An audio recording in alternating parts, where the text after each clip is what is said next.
میں ایک سٹیٹمنٹ ہوتی ہے، یعنی ان فارم ریزلٹ کو کمپائل کر کے ایک سٹیٹمنٹ بنا دی جاتی ہے. تو سٹیٹمنٹ میں غلطی ہو سکتی ہے. سٹیٹمنٹ ایک شخص بناتا ہے، اس کی بدنیتی بھی ہو سکتی ہے، اس کی بےایمانی بھی ہو سکتی ہے. تو لہٰذا جو فارم 45 ہوتا ہے وہ ریزلٹ ہوتا ہے. اور ریزلٹ کا کیا مطلب ہے کہ جو پولنگ ایجنٹس بیٹھے ہوتے ہیں ان کے دستخط ہوتے ہیں، پریزائڈنگ افسر کے دستخط ہوتے ہیں، اسسٹنٹ پریزائڈنگ افسر کے دستخط ہوتے ہیں. اور میرے والے حلقے NA47 میں تقریباً 387 پولنگ اسٹیشن تھے، لہذا 3000 مختلف اشخاص نے اس پہ سائن کیے ہوئے تھے، انکلوڈنگ جو ہمارا اپوننٹ ہے اس کے پولنگ ایجنٹ نے بھی. اور کسی نے رائٹنگ میں نہ آبجیکشن کیا نہ اعتراض کیا کہ جناب یہ فارم 45 درست نہیں ہے. ایک ووٹ کا بھی اعتراض نہیں آیا. تو لہذا جو عثمان اشرف نام کے صاحب جو ہمارے ریٹرننگ افسر تھے NA47 کے، وہ NA47 میں جب وہ بیٹھتے ہیں فارم 47 بناتے وقت اس کو سارے کو اگنور کر لیتے ہیں. رات کو جب میں جاتا ہوں تو وہ باہر ایک سکرین لگی ہوتی ہے، سارے میڈیا کو پتا ہے، جو اس کی ہم نے ویڈیو بھی بنائی. جو میرا ووٹ تھا ہمارے پاس فارم 45 کے مطابق وہ اس کے کھاتے میں ڈال رہے ہیں، اس کا ووٹ ہمارے کھاتے میں ڈال رہے ہیں. میں اندر چلا گیا، ان کو بتایا کہ جناب یہ آپ نہیں کر سکتے. میں نے ان کو 2 سوال کیے تھے، آج بھی آئے گا تو میں ان سے پوچھ لوں گا، لیکن وہ بھاگ گیا، نہیں آیا. میں نے ان کو کہا کہ آپ اگر ان انٹینشنل کر رہے ہو، غلطی سے کر رہے ہو تو درست کر لو، اگر انٹینشنل کر رہے ہو تو مجھے بتا دو، میں چلا جاتا ہوں.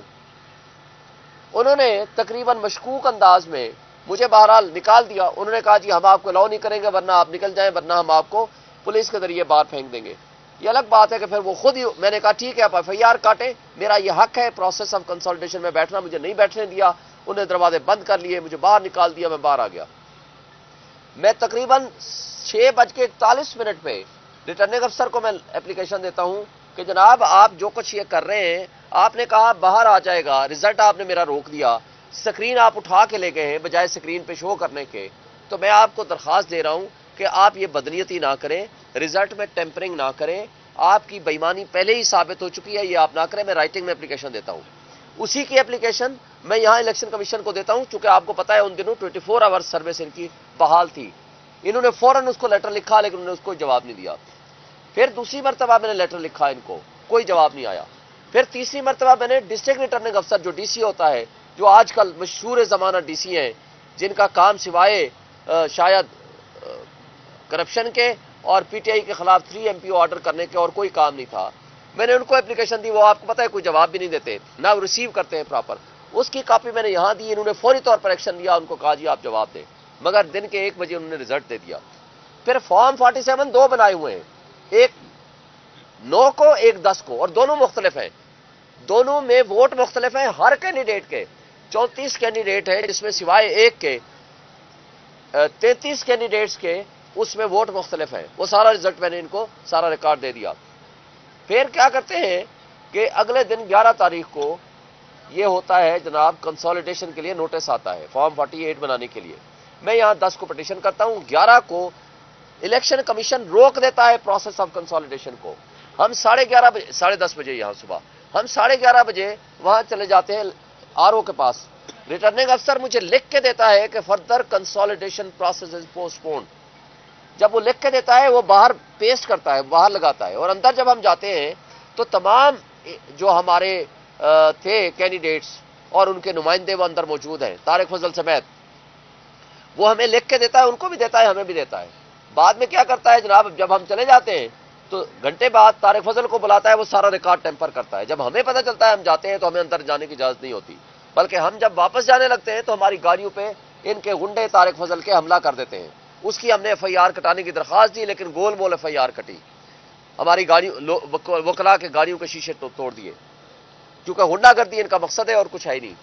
تو یہاں جب آئے تو یہ ریٹرننگ افسر نے کیا کہا، ہاں جی میں نے لکھ کے تو دیا تھا، لیکن چونکہ میرے پاس 2 وکیل آئے تھے، ایک میں اور میرے ساتھ ایک بندہ، انہوں نے ہمیں تھریٹ کیا کہ اگر یہ نہیں کرو گے، یہ لکھ کے نہیں دو گے تو جناب ہم تو law and order situation create کر دیں گے. میں نے ڈر کے مارے، کیا لکھتے ہیں، میں نے بلیک میل ہو کے ڈر کے مارے میں نے لکھ کے دے دیا، لیکن میں کنسولیڈیشن مکمل کر چکا تھا. میں اس کی درخواست اپلیکیشن دیتا ہوں یہاں الیکشن کمیشن کو کہ یہ پیچھے ٹیمپرنگ کر رہا ہے طارق فضل اور ریٹرننگ افسر، لہذا ان کے خلاف ایکشن لیں. وہ اس پہ فوری طور پر آرڈر کرتے ہیں. یہ سارے آرڈر میں نے آج الیکشن کمیشن کو دے دیے. اب سوال یہ پیدا ہوتا ہے کہ میں نے ان کو کہا جج صاحبان کو کہ کہ اگر زیادہ طاقتور جو اصل طاقت والے ہیں وہ اگر ان کے پاس چلے جائیں تو پھر اس کا مطلب ہے جو چاہے ان سے کرا لیں. اور اگر میں ان سے یہ لکھوا سکتا تھا زبردستی صرف دو بندوں کا کہا تو میں ان سے پھر فارم 47 48 بھی لے لیتا, پھر تو مجھے کچھ اور کرنے کی ضرورت ہی نہ ہوتی. پھر ایک سوال میں نے کیا کہ اس کا مطلب ہے کہ اس ریٹرننگ افسر سے کوئی کام کرانے کے لیے طاقت کا استعمال ضروری ہے, یعنی طاقت لے کر آپ چلے جائیں, زور زبردستی کرائیں تو اس سے جو چاہے آپ کرا لیں. تو اگر یہ کریکٹر ہے اس طرح کے ریٹرننگ افسر کا, تو سپریم کورٹ نے اس طرح کے ریٹرننگ افسر کو کہا کہ جناب یہ تو بڑے فرشتے ہیں, ان کے ذریعے ہوگا, ججز کے ذریعے نہیں ہوگا. تو یہ سارا ڈرامہ فراڈ انشاءاللہ تعالی ختم ہو جائے گا. مجھے نظر آ رہا ہے اللہ کے حکم سے انشاءاللہ یہ جو کچھ ہوا ہے سارا فراڈ ہوا ہے, ڈرامہ ہوا ہے, کرپشن ہوئی ہے, یہ سارا غلط ہے. اب ایک بات اور کہی جاتی ہے آج کل, جناب آپ ان سیاسی جماعتوں سے آپ بات کریں حکومت بنانے کے لیے. میں یہ کہتا ہوں کہ جو ڈاکو ہے جس نے ڈاکہ زنی کی ہے, کیونکہ کچے کے ڈاکو تو آپ کو پتا ہے بڑے غیرت مند ہوتے ہیں نا, وہ منہ چھپاتے ہیں, جا کر جنگلوں میں پھرتے ہیں. آج کل جو پکے کے ڈاکو ہیں, جو کٹ پتلی اپنے آپ کو MNA کہتے ہیں, وہ سرعام پھرتے ہیں. نہ صرف سرعام پھرتے ہیں بلکہ اس ڈاکہ زنی جو عوام کے مینڈیٹ, کروڑوں لوگوں کے حقوق پہ ڈاکہ ڈال کے وہ یہ کہتے ہیں پکے کے ڈاکو دماغ ڈالتے ہیں کہ جی اب تو جیت چکے ہیں. اور ہم جائیں ان ڈاکو کو کہیں ڈاکو بھائی مہربانی کرو ہمیں بھی یہ 2-4 سیٹیں ہمیں دے دو خیرات کے طور پر. میں ان سے سوال کرتا ہوں جو یہ ہم سے پوچھتے ہیں کہ آپ ان کے ساتھ بیٹھ کے بات چیت کیوں نہیں کرتے, حکومت کیوں نہیں بناتے, کیا ڈاکو سے بات کرنا, کیا یہ لیجٹیمیسی عوام کے مینڈیٹ پہ جس نے ڈاکہ ڈالا ہو تو ان کو لیجٹیمائٹ کرنے کے مترادف نہیں ہے, یعنی ان کو تسلیم کرنے کا مترادف ہے جو تم نے ڈاکہ ڈالا ہے درست ہے, لہذا ڈاکے کے مال میں سے تھوڑا سا ہمیں بھی دے دو. تو لہذا یہی وجہ ہے کہ ہم ان ڈاکوں سے بات نہیں کریں گے. اور آپ کو پتا ہے کہ ملک کی جو سچویشن ہے بہت بدترین حالات میں ہو چکی ہے, اور وہ بدترین حالات اگلے مہینے کے بعد اس سے مزید بڑھ جائیں گے. IMF سے جب ہمارے مذاکرات ہوئے تھے, عمران خان کے ساتھ مذاکرات ہوئے تھے, کل ہماری میٹنگ ہوئی ہے خان صاحب کے ساتھ, انہوں نے اس کا تذکرہ کیا کہ ہم نے مذاکرات میں یہ شرط رکھی تھی کہ ہم اس کو سپورٹ کریں گے مگر اس کے لیے ضروری ہے فری اینڈ فیئر الیکشن ہو. چونکہ فری اینڈ فیئر الیکشن ہوگی, اسٹرانگ ڈیموکریٹک گورنمنٹ ہوگی جس کو پبلک سپورٹ ہوگی, وہ آ کے درست فیصلے کرے گی. وہ یہ جو $18 بلین سالانہ, آپ کو ایک بات پتا ہونی چاہیے, $18 بلین سالانہ یہ اشرافیہ جس کو بدماشیہ کہیں تو وہ درست ہوگا, وہ مفت برات لے رہا ہے. اگر وہ برات آدھی کر دی جائیں تو آپ کو $5 کا بجلی کا یونٹ پڑے گا جو آج $70 پہ چلا گیا ہے. جو آج آپ کی مہنگائی کی صورتحال ہے یہ اس کو آپ 50% ڈاؤن پہ لے آئیں گے. لیکن خان صاحب کہہ رہے تھے کہ وہ گورنمنٹ یہ کام کر سکتی ہے جس کو پبلک سپورٹ ہو, وہ برات کم کرے گی, وہ بڑے لوگوں کی برات کم کرے گی, کیونکہ غریب آدمی کے اوپر یہ بوجھ نہیں ڈالنا چاہیے. انہوں نے کیا کرنا ہے اگلے مہینے, اگر یہ ان ڈاکوں کی حکومت آ گئی تو انہوں نے کرنا یہ ہے کہ بجلی کے بل پھر بڑھانے, گیس کے بل پھر بڑھانے, انہوں نے عام آدمی کے اوپر جبر اور ظلم کرنا ہے, اور اس کے نتیجے میں جو مہنگائی آئے گی وہ ناقابل برداشت ہوگی, اس کے نتیجے میں جو بے روزگاری آئے گی وہ ناقابل برداشت ہوگی. تو لہٰذا اس طرح کے نیگوسیشنز کو ہم سپورٹ نہیں کریں گے. ہم سپورٹ کریں گے جو اشرافیہ کی برات کم کرے.